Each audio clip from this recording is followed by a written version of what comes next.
안녕하세요. 지난 2개월간 재충전을 하고 돌아온 BTBS의 제이입니다. 간만에 찾아온 제가 준비한 영상은 바로 할로윈입니다. 매년 할로윈이 돌아오면 학교에서 파티를 한다고 아이들 코스튬 입혀서 보내고, 학교에 가서 아이들 댄스 파티도 보고, 동네에서 트릭 와 트리트를 하며 사탕도 받아오는데, 충격적으로 정작 제가 정확하게 할로윈이 뭔지 모릅니다. 그냥 분위기 타서 하는 거였죠. 그런데 아들이 이번에 물어보더라고요. 할로윈이 도대체 뭐냐고. 그래서 이참에 제대로 알아봐야 되겠다는 생각으로 좀 찾아봤습니다. 그리고 앞으로 누구를 만나든 자신있게 한번 알려줘야 되겠습니다. 자, 시작합니다. 할로윈의 유래부터 한번 알아보겠습니다. 사실 여러가지 설이 있겠지만 오늘은 카톨릭 입장에서의 유래만 이야기해 보도록 하겠습니다. 이것도 물론 썰이라서 또 다르게 아시는 분들이 계실 수 있습니다. 태클 금지입니다. 카톨릭에서는 세례 성사를 받으면서 세례명을 짓게 되는데, 이때 성인들의 이름을 따서 짓는 경우가 많습니다. 보통은 성인들이 죽은 날을 축일로 삼습니다. 왜냐하면 성인이 죽은 날이 곧 그 성인이 천상에서 태어난 날이라고 여기기 때문이죠. 여하튼 이렇게 유명한 성인들이 아니고서는 축일이 없는 경우도 있는데요. 이런 세례명을 가진 신자들은 대개 모든 성인 대축일을 축일로 삼습니다. 이 모든 성인들의 대축일이 바로 11월 1일이고 올 세인트 데이라고 부릅니다.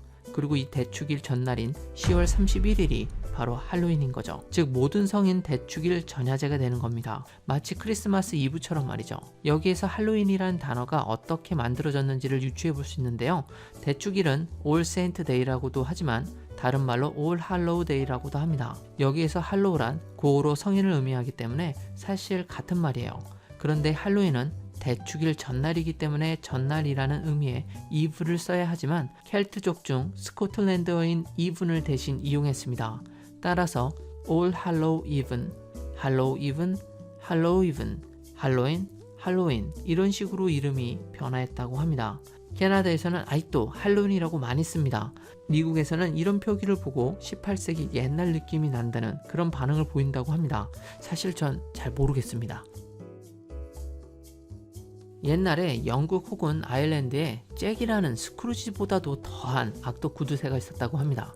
이 교활한 사례는 남을 골탕 먹이는 것을 즐겼는데 어느 날 죽을 때가 돼서 악마가 영혼을 거두러 오자마자 악마에게 시비를 걸어서 악마를 동전으로 변하게 한 뒤 십자가가 들어있는 주머니에 재빨리 집어넣어서 악마를 협박해 10년을 더 살 수 있게 했다고 합니다. 그런데 또 10년 뒤 악마가 다시 찾아오자 악마 보고 나무에 올라가서 과일 좀 갖다 주라고 한 뒤 악마가 나무에 올라가자마자 재빠르게 십자가를 그어서 악마가 내려오지 못하게 골탕을 먹였다고 합니다. 그 후로도 협박을 계속해서 천수를 누리다가 죽었는데, 생전에 했던 악행 때문에 천국에서 쫓겨나고 악마에게도 미움을 받아서 지옥에도 못 가고, 그래서 영원히 현세를 떠돌아다니다가 너무나 추운 나머지 악마에게 사정해서 얻은 숯불을 순무에 넣고 랜턴 겸 난로로 썼다고 합니다. 즉 원래는 순무에 숯을 넣은 것이 잭올랜턴인데 미국으로 건너가면서 이것이 호박으로 바뀌어서 지금은 우리가 흔하게 보고 있는 그 모습이 되었다고 합니다.